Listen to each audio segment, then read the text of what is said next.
everyone, this is Thrift, your friendly neighborhood weeb speaking, and welcome back to Terraria. In this episode, my goals are to first obtain a new summon weapon and eventually take on the Eater of Worlds. So, let's begin. I start by gathering bait in the jungle, as the new weapon I wanted was obtained by fishing.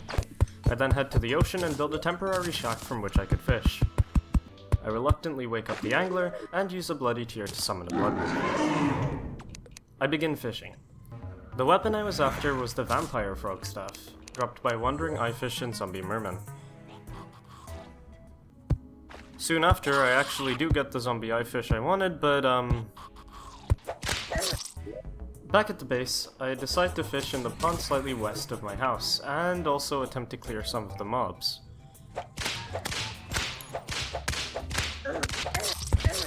I encase myself in a small hole and begin fishing once more. I find a tin can, I catch a bass,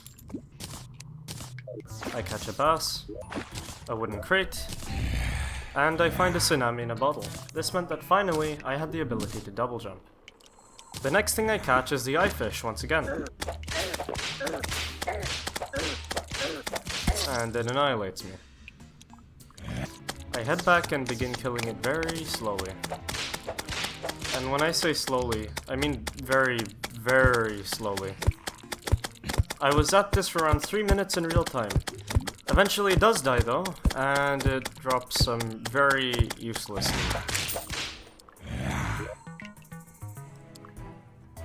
loot. Well, my luck does turn around because the very next thing I fish up is a zombie merman. The other mob I could get the weapon from. After spending 5 minutes killing it, I obtained what I wanted. The vampire frog staff. It was masterful too. I say a not particularly sad goodbye to Tim and equip my new staff. It summons a vampire frog, which I decide to name Bob. I head back down to the elevator in search of platinum, though this time it was for a crown. I decided to fight the King Slime. Though the King Slime is officially a boss, I treat it as a mini-boss simply because it's too easy to defeat. Most of the time. I find an underground cabin and finally obtain a magic mirror. I can now teleport home without wasting recall potions. I also find Jack Sellington, who sells nothing of value, and continue digging. I mine some more ore, and return home to make a platinum crown. I pay another visit to the corruption, where I drop down and create a slime crown at an altar. I begin to expand the Eye of Cthulhu arena a little, before being interrupted by a goblin army.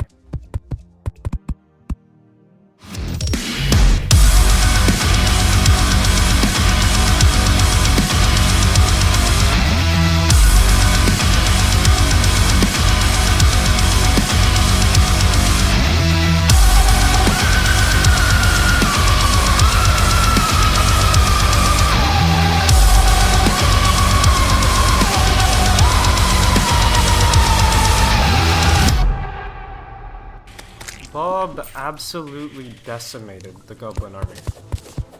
I reluctantly speak to the angler and decide to finally fight the King Slime. I climb up to the arena and summon him.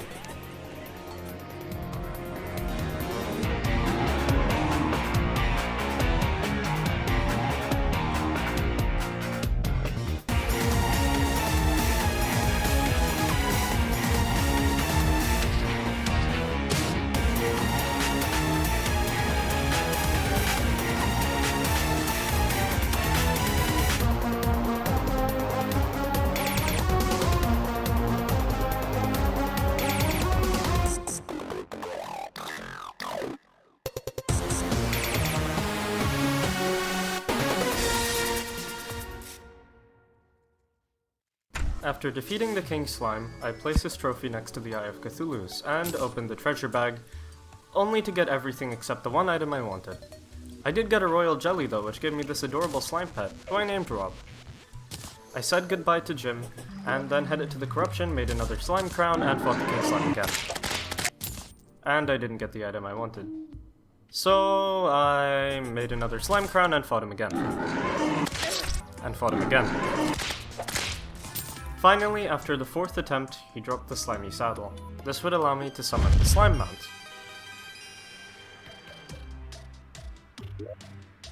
I descended into the elevator once again, dug a little deeper, killed the spider, freed the hairstylist, and returned home. I decided it was time to expand my house further, so as to allow room for new NPCs, namely the Goblin Tinkerer. After adding some more NPC housing, my house was really starting to take shape. It was much larger and felt very homely. I head down to the elevator once again. I find a life crystal after digging some, bathe in lava, and find the Goblin Tinkerer next to another life crystal. With the 2 extra life crystals I had collected, I now had max health, at least until hard mode. Back home, I spoke to the Goblin, and purchased some rocket boots, a Tinkerer's workshop, and a whole bunch of spiky balls. I placed down the workshop, and combined my flurry boots with the rocket boots to make a pair of spectre boots. This would allow me to jump much higher, almost fly. I then made a bunch of grey bricks and decided it was time to start building a herb farm. I dig out a little space beneath the house, then place some jungle torches for their green glow, dig a little more, place in some walls,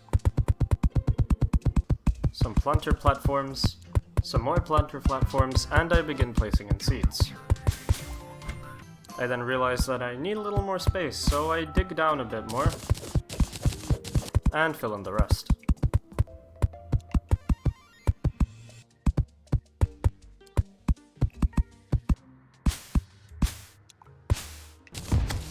Back at the corruption, I start to prepare an arena. I almost fly to a floating island by jumping on top of eaters, place some platforms, and fly again. Eventually, I get fed up with the amount of eaters and head home.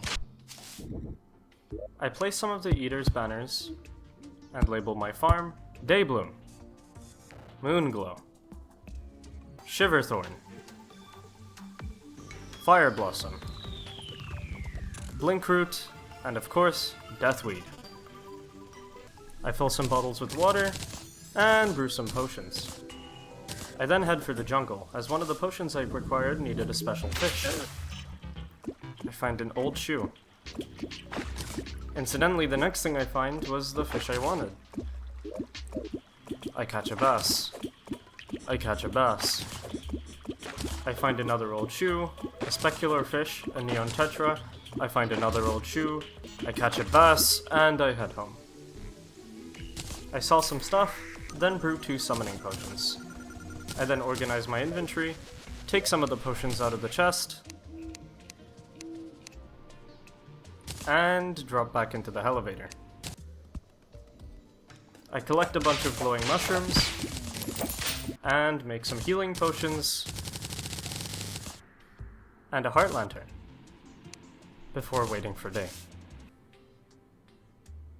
When day came, I ventured to the corruption to take on the Eater of Worlds. I destroy a shadow orb, ensure that I have a way to get up to the arena quickly when the battle begins, and finish off the arena. It was time. And I then break the final shadow orb.